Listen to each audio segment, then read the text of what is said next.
Today I'm going to talk from the sonographer's perspective of imaging dilated cardiomyopathy patients, heart failure patients.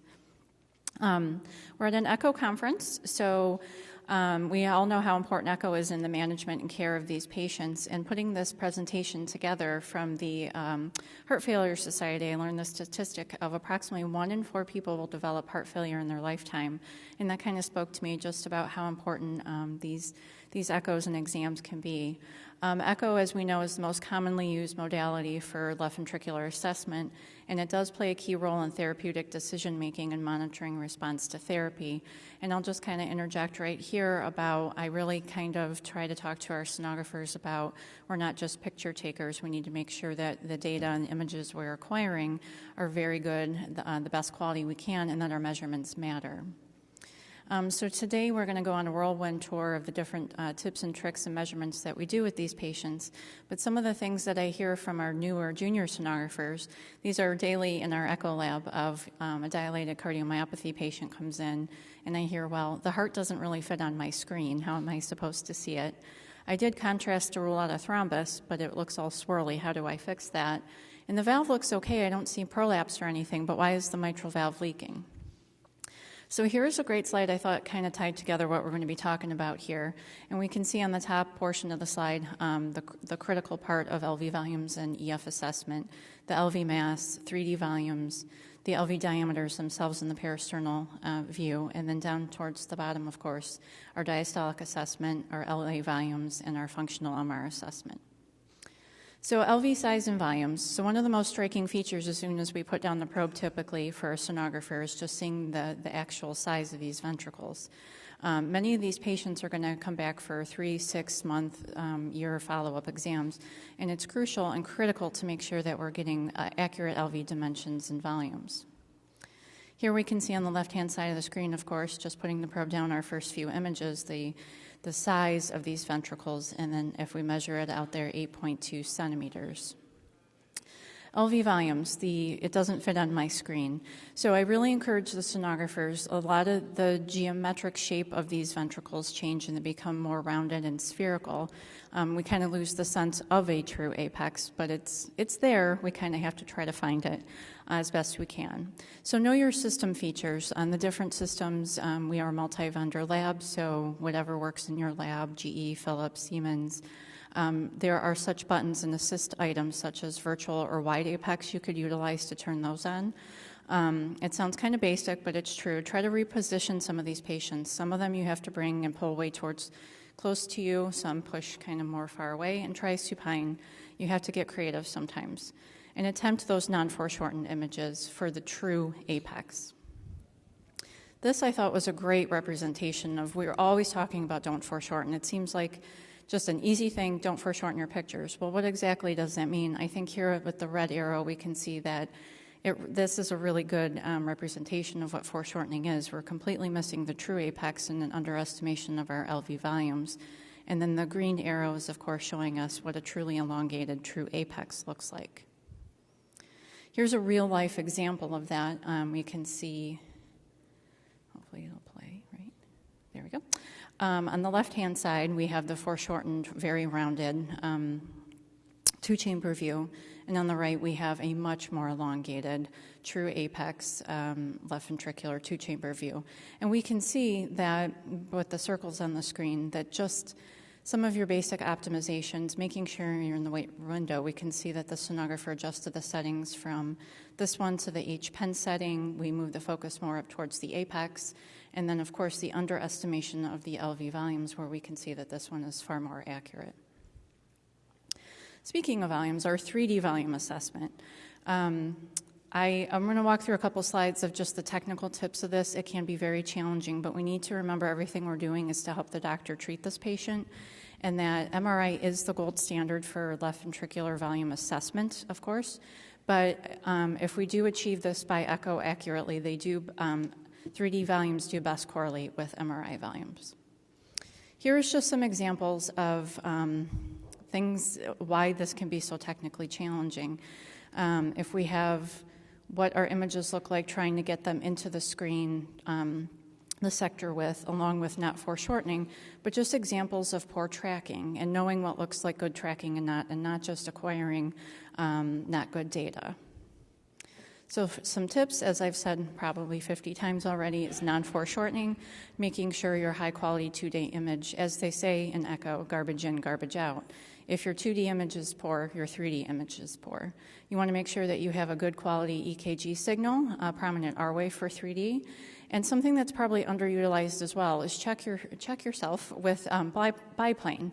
Utilize biplane, turn that on, make sure that you're not cutting off any wall segments, and that will help you with your 3D assessment as well. Depending on your type of 3D acquisition, work with the patient breathing, know your system and your software, and practice makes perfect. Practice, practice. So, a good place to start is where all of your LVs do fit on the screen in normal patients, and kind of start there, so when you get these more complex cases, your skills are more perfected. Strain, it would be kind of neglectful not to mention it, but typically, especially for these dilated cardiomyopathy patients, it's going to show globally reduced strain, but it can show regional variability, so it's always important to include in every exam. So tips for strain if you are performing then, so high quality 2D images, non-foreshortened.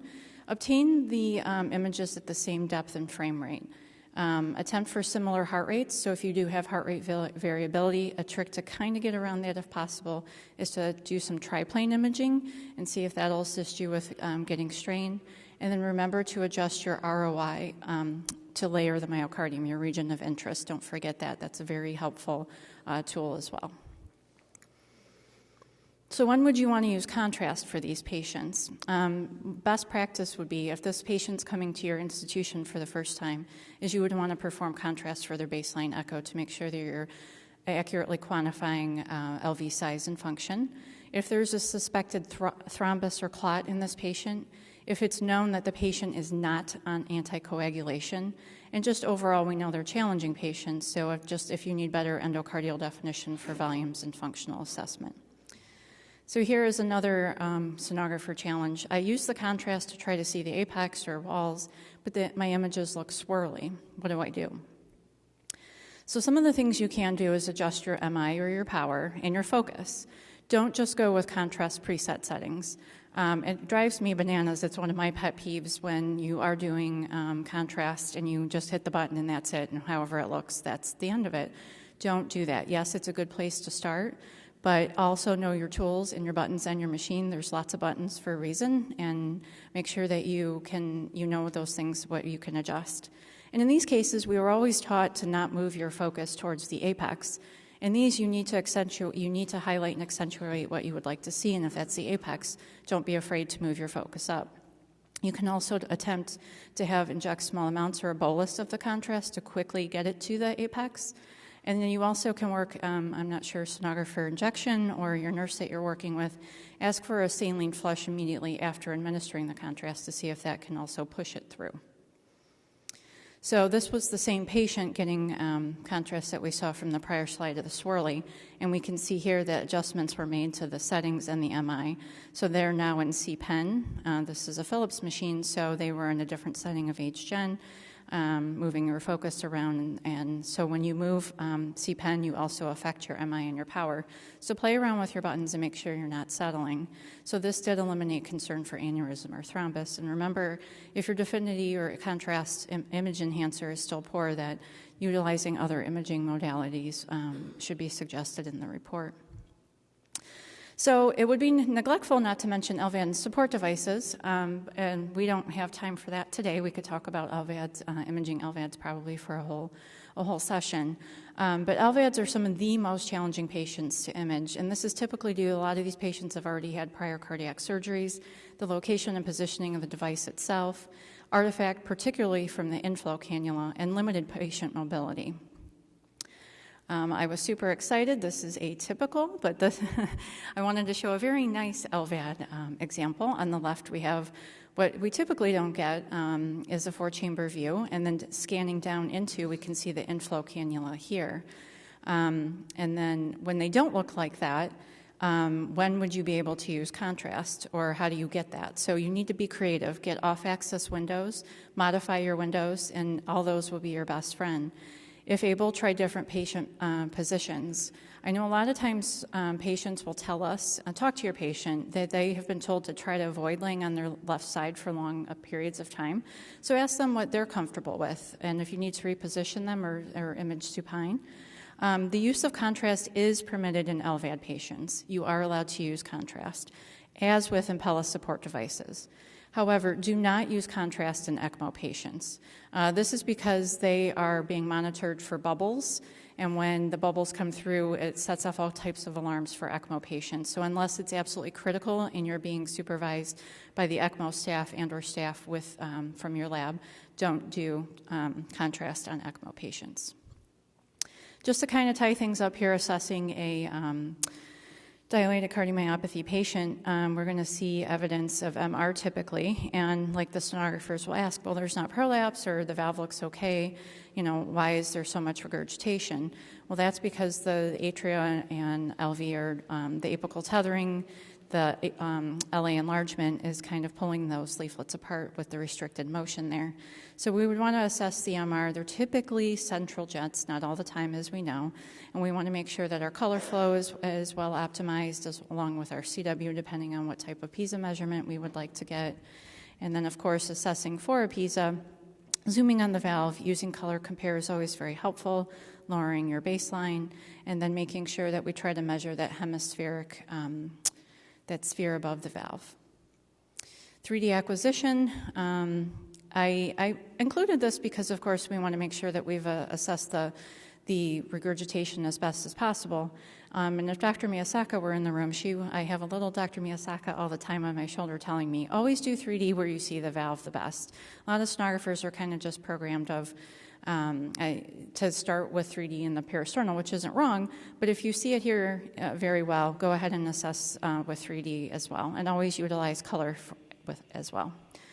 LV filling pressures, just to kind of tie up here, we learned a lot about E-waves and E-velocities with the new algorithm coming out with Dr. Klein's talks yesterday. So we can see the E-wave here and the low tissue Doppler velocities.